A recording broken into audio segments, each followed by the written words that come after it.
राधे दोस्तों, जय श्री कृष्णा। पूजा भक्ति चैनल में आप लोगों का स्वागत है। आज मैं आप लोगों को भाद्रपद पूर्णिमा के बारे में बताऊंगी, जो इस प्रकार है। इस साल भादो महीने की पूर्णिमा तिथि 7 सितंबर को सुबह 1:41 पर शुरू होगी और पूर्णिमा तिथि समाप्त होगी 7 सितंबर को रात 11:38 पर।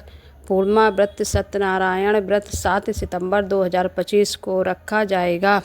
भाद्रपद पूर्णिमा मास की शुक्ल पक्ष की पूर्णिमा को भाद्रपद पूर्णिमा कहते हैं।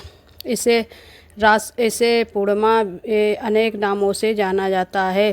ज्योतिष की मान्यता है कि संपूर्ण वर्ष में भाद्रपद पूर्णिमा बहुत महत्वपूर्ण है। इस दिन आपको कैसे पूजा करनी चाहिए। इस दिन प्रातःकाल स्नान करके आराध्य देव को सुंदर वस्त्र भूषण से सुशोभित करें। आसन पर विराजमान कर गंध अक्षत पुष्प धूप दीप नैवेद्य तमाकू सुपारी दक्षिणा आदि से पूजा करनी चाहिए।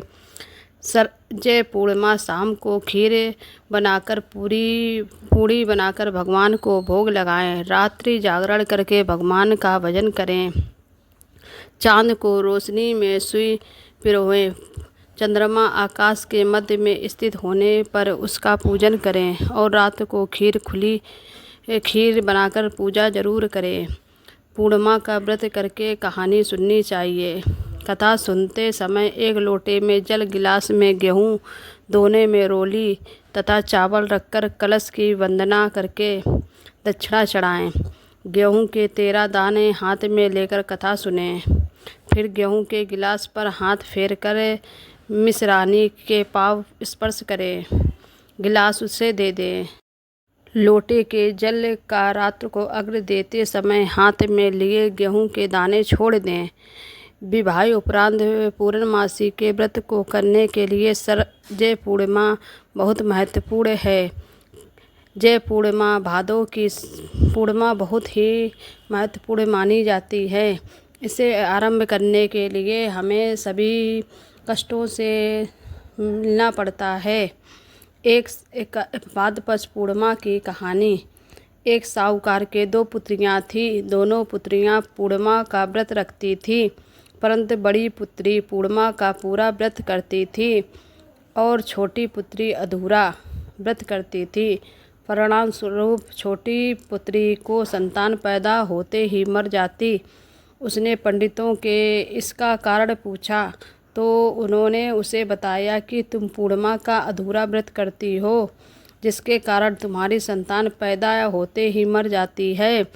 पूर्णिमा का पूरा व्रत विधि विधान से तुम्हारी संतान जीवित रह सकती है। उसके पंडितों की सलाह पर पूर्णिमा का पूरा व्रत विधि पूर्वक किया। उसके लड़का हुआ, परंतु शीघ्र ही मर गया। उसके लड़के को पीढ़े पर लिटाकर ऊपर से कपड़ा ढक दिया। फिर बड़ी बहन को बुलाकर लाई और बैठने के लिए वहीं पीढ़ा दे दिया। बड़ी बहन जब पीढ़े पर बैठी लगी तो उसका घाघरा बच्चे को छू गया। बच्चा घाघरा छूते ही रोने लगा। बड़ी बहन बोली, तू मुझे कलंक लगाना चाहती थी, मेरे बैठने से ये मर जाता। तब छोटी बहन बोली, यह तो पहले ही मरा हुआ था, तेरे ही भाग्य से ये जीवित हुआ है। तभी से इस व्रत का महत्व बढ़ गया। उसके बाद नगर में उसने पूर्णिमा का पूरा व्रत करने का ढिंढोरा पिटवा दिया। हे पूर्णिमा माता, जैसे उसकी बेटी का पुत्र जीवित किया वैसा सबका करना। यदि कोई पूर्णिमा व्रत करता है तो 13 पूर्णिमा पूरी होने के बाद उज्जीवन करें। एक चांदी की घंटी में मेवा भरकर चावल और रुपया रखकर सासू जी के पैर छूकर दें। अगर कोई चंद पूर्णिमा करता है तो इसी प्रकार एक पूर्णिमा करने के बाद चुनरी दें। अगर कोई चूड़ी पूर्णिमा करता है तो 13 पूर्णिमा करने के बाद चूड़ा सास को दें और ब्राह्मणी को दें। इस प्रकार पूर्णिमा व्रत का पूजन और विधि विधान से किया गया पूजन सब फलों की प्राप्ति देता है। इसलिए हम लोगों को पूर्णिमा व्रत का पूजन श्रद्धा भाव से करना चाहिए। जिन्हें संतान नहीं होती है उन्हें संतान हो जाती है। जिसका पति सही रास्ते पे या तबीयत सही नहीं रहती है उसका पति सही रहने लगता है। इस तरह पूर्णिमा का व्रत करें। राधे राधे, जय श्री कृष्णा। पूजा भक्ति चैनल को लाइक, सब्सक्राइब और कमेंट करें, जो मैं आप लोगों को अगले वीडियो अच्छे से ला सकूं। Please support channel. जय माता दी, जय राधे राधे, जय माता दी।